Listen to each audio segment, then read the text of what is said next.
اللہ الرحمن الرحیم۔ حضور صلی اللہ علیہ وسلم کے والد کی وفات۔ حضور صلی اللہ علیہ وسلم کے والد حضرت عبداللہ کو اللہ تعالیٰ نے بہت زیادہ خوبصورتی عطا کی تھی۔ جو بھی انہیں دیکھتا اپنے دانتوں تلے انگلیاں دبا لیتا تھا۔ اس لیے مکہ والے بھی آپ سے بہت محبت کرتے تھے، کیونکہ حضرت عبداللہ اپنے چہرے کی خوبصورتی کے ساتھ ساتھ دل کے بھی بہت اچھے انسان تھے۔ غریبوں کی مدد کرنا، یتیموں کے لیے سہارا بننا اور بیوہ عورتوں کے لیے دوڑ دوڑ کر کام کرنا، یہ ان کی زندگی کے خاص عمل تھے۔ حضرت عبداللہ کے چہرے پر ایک نور چمکتا تھا، جو اس بات کا اشارہ تھا کہ یہ ایک ایسے نبی کے باپ ہے جو ساری دنیا سے گمراہی کو ختم کرے گا۔ ایک دن حضرت عبداللہ بازار سے گزر رہے تھے کہ ایک مشہور جادوگر عورت نے حضرت عبداللہ کو اپنے پاس بلایا۔ وہ جادوگر عورت بہت زیادہ خوبصورت تھی اور اپنے علم اور ہنر کی وجہ سے لوگوں میں مشہور بھی بہت تھی۔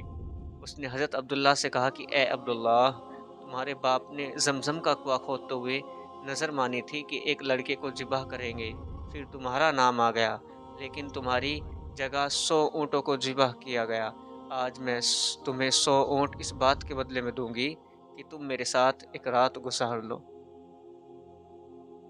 حضرت عبداللہ نے کہا، ارے نہیں نہیں، یہ گناہ کی بات ہے، میں ایسا ہرگز نہیں کر سکتا۔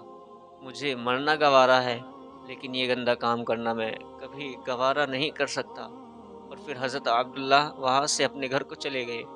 کچھ دنوں کے بعد عبد المطلب نے اپنے بیٹے عبداللہ کی شادی مدینہ کی ایک بہت اونچے خاندان کی لڑکی حضرت آمینہ سے طے کر دی، اور پھر کچھ دنوں کے بعد دونوں کی شادی ہو گئی اور حضرت عبداللہ بی بی آمنہ کو لے کر اپنے گھر مکہ آ گئے۔ اسی دن شام کو حضرت عبداللہ کو وہی جادوگر عورت بازار میں پھر سے ملی اور وہ کہنے لگی کہ اے عبداللہ، میں کوئی بدکار عورت نہیں ہوں، بلکہ میں شریف گھرانے سے تعلق رکھتی ہوں۔ میں نے اس دن جو تم سے کہا تھا کہ میرے ساتھ ایک رات گزار لو، وہ صرف اس وجہ سے کہا تھا کہ میں نے تمہارے ماتھے پر آخری نبی کا نور دیکھا تھا۔ میں چاہتی تھی کہ وہ نور میرے پیٹ میں آ جائے اور میں اس نبی کی ماں بن جاؤں، لیکن تمہاری بیوی آمنہ اس میں بازی لے گئی۔ حضرت عبداللہ اپنی بیوی آمنہ سے بہت زیادہ محبت کرتے تھے۔ حضرت آمنہ بھی بہت زیادہ خوبصورت تھی۔ شادی کے 2 مہینے بعد ایک رات حضرت عبداللہ نے اپنی بیوی آمنہ سے کہا کہ اے آمنہ، مجھے 3 دنوں بعد ملک شام کی طرف کاروبار کے لیے سفر کرنا ہے، تاکہ کچھ پیسے کما سکوں اور اپنے پیدا ہونے والے بچوں کے لیے کچھ چیزوں کا انتظام کر سکوں۔ حضرت آمنہ نے کہا کہ آپ چلے جائیں گے تو میں اکیلی کیسے رہوں گی؟ مجھے آپ کے بغیر بالکل بھی اچھا نہیں لگے گا۔ حضرت عبداللہ کہنے لگے کہ اے آمنہ، تم پریشان نہ ہونا، میں بہت جلدی واپس آ جاؤں گا اور تمہارے لیے خوب اچھے اچھے تحفے لے کر آؤں گا۔ اور پھر 3 دنوں کے بعد حضرت عبداللہ نے اپنا سفر کا سامان تیار کیا اور اونٹ پر بیٹھ کر ملک شام کی طرف چل دیے۔ جب وہ گھر سے نکل رہے تھے تو حضرت آمنہ دروازے کے پاس کھڑی اپنے شوہر کو امید کی نظروں سے دیکھ رہی تھی اور آنکھوں ہی آنکھوں میں ان سے کہہ رہی تھی کہ جلدی آنا، مجھے آپ کے بغیر بالکل بھی اچھا نہیں لگے گا۔ حضرت عبداللہ کا اونٹ چلتا جا رہا تھا اور حضرت آمنہ دروازے پر کھڑی اپنی محبت کو دور جاتا دیکھ رہی تھی۔ حضرت عبداللہ 10 لوگوں کے قافلے کے ساتھ ملک شام کی طرف روانہ ہوئے۔ راستے میں ان کی طبیعت خراب ہو گئی اور مدینہ ہی میں اپنی نانی کے گھر رک گئے۔ وقت گزرتا گیا۔ حضرت آمنہ ہر روز اپنے شوہر کا انتظار کرتی اور ہر آنے جانے والے سے ان کی خبر معلوم کرتی کہ میرے شوہر عبداللہ کب آئیں گے، لیکن ان کو کوئی صحیح جواب نہ ملتا۔ جب بھی مکہ میں کوئی قافلہ تجارت کر کے واپس لوٹتا تو حضرت آمنہ گھر کے دروازے پر کان لگا کر کھڑی ہو جاتی کہ شاید میرے شوہر عبداللہ آ گئے ہیں، لیکن بعد میں خبر ملتی کہ عبداللہ اس قافلے میں نہیں ہیں۔ 2 مہینوں کے بعد ان 10 لوگوں کا قافلہ مکہ واپس لوٹا جن کے ساتھ حضرت عبداللہ گئے تھے۔ ان کے مکہ پہنچنے کی خبر ایک دن پہلے ہی مشہور ہو گئی۔ یہ سن کر حضرت آمنہ بہت خوش ہوئی کہ میرے شوہر واپس آ رہے ہیں۔ عبد المطلب بہت زیادہ خوش ہوئے اور لوگوں سے پل پل کی خبر لیتے وہ قافلہ ابھی کہاں پہنچا ہے، کیا کر رہا ہے، کتنے دنوں میں آئے گا۔ جس دن یہ قافلہ مکہ پہنچنے والا تھا، اس رات حضرت آمنہ نے خوب اچھے کپڑے پہنے اور بہت اچھی طرح تیار ہو کر گھر میں بیٹھ گئی۔ حضور صلی اللہ علیہ وسلم اس وقت اپنی ماں کے پیٹ میں 4 مہینے کی مدت پوری کر چکے تھے۔ آخر وہ صبح بھی آئی جب یہ 10 لوگوں کا قافلہ مکہ پہنچا۔ حضرت آمینہ دروازے سے کان لگا کر کھڑی ہو گئی کہ ابھی میرے شوہر آئیں گے اور میں ان سے گلے مل کر خوب خوش ہو جاؤں گی۔ حضرت عبد المطلب کو بھی جیسے ہی خبر ہوئی تو دوڑتے ہوئے قافلوں کے پاس پہنچے، لیکن حضرت عبداللہ نظر نہیں آ رہے تھے۔ پریشان ہو کر قافلے والوں سے پوچھا کہ میرا لڑکا عبداللہ کہاں ہے؟ وہ نظر نہیں آ رہا ہے۔ قافلے والوں نے جواب دیا کہ جاتے وقت مدینہ کے پاس راستے ہی میں عبداللہ کی طبیعت خراب ہو گئی تھی، اس لیے وہ مدینہ ہی میں اپنی نانی کے گھر رک گئے تھے، اس کے بعد ہمیں پتہ نہیں۔ یہ سنتے ہی حضرت عبد المطلب نے اپنے بڑے بیٹے حارث کو کہا کہ اے حارث، جلدی سے اپنا گھوڑا نکالو اور مدینہ کی طرف سفر کرو اور جا کر دیکھو کہ میرے بیٹے عبداللہ کی کیا حالت ہے، اور پھر جلدی سے آ کر مجھے خبر دو۔ حضرت آمینہ کا دل آج پھر سے ٹوٹ گیا۔ وہ امید باندھے بیٹھی تھی کہ آج میرے شوہر آئیں گے، لیکن خبر تو کچھ اور پہنچی۔ ادھر حضرت حارث نے بھی بہت تیزی سے اپنا گھوڑا مدینہ کی طرف دوڑایا۔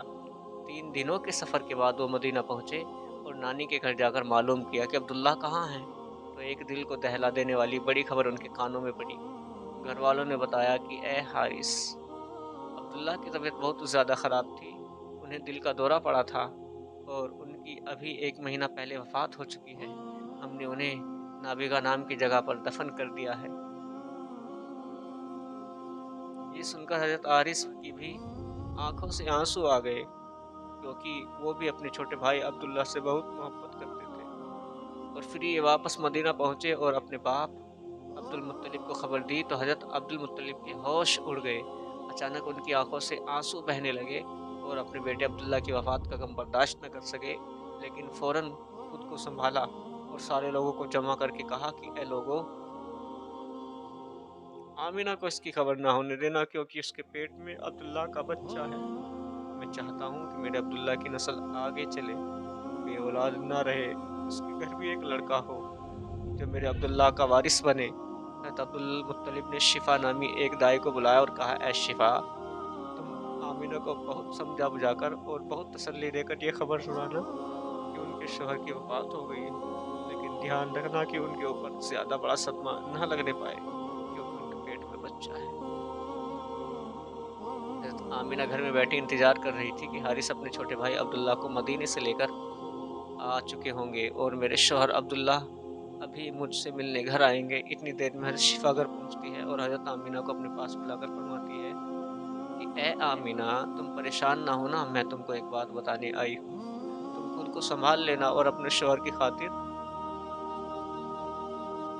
اور اپنے اس بچے کی خاطر جو تمہارے پیٹ میں ہے خود کو سنبھال لینا، کیونکہ تمہیں صدمہ لگنے سے اس 4 مہینے کے بچے کو نقصان ہو سکتا ہے۔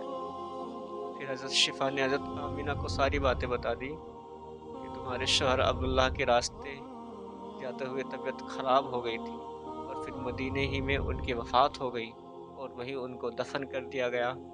یہ سن کر حضرت آمینہ کی آنکھوں سے آنسو بہنے لگے، وہ خود کو سنبھال نہیں پا رہی تھی۔ حضرت شفا نے ان کے سر پر ہاتھ پھیرتے ہوئے کہا کہ اے آمینہ، خود کو سنبھالو، تمہارے پیٹ میں عبداللہ کا بچہ ہے۔ حضرت آمینہ نے خود کو سنبھالا، لیکن ان کے اوپر اس بات کا ایسا غم ہوا کہ پھر وہ کسی سے مسکرا کر بات نہیں کرتی تھی، ہمیشہ خاموش رہتی۔ دن گزرتے گئے، حضرت آمینہ ہر پل ہر گھڑی اپنے شوہر عبداللہ کو یاد کرتی تھی، لیکن پیدا ہونے والے بچے کی خاطر اپنے دل کو سنبھالنے رہتی۔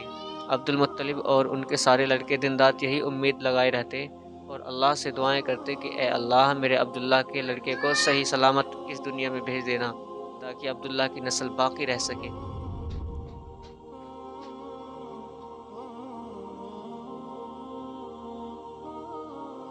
اسی طرح 9 مہینے گزرے اور وہ دن بھی آیا جب اللہ کے رسول صلی اللہ علیہ وسلم کی پیدائش ہوئی۔ حضرت آمینہ کے گھر بچے کی پیدائش سن کر عبد المطلب اس قدر خوش ہوئے کہ دوڑے دوڑے آئے اور اللہ کے رسول صلی اللہ علیہ وسلم کو گود میں لے کر کعبہ میں گئے اور سجدہ شکر ادا کیا۔ پھر حضور کا نام انہوں نے محمد رکھا۔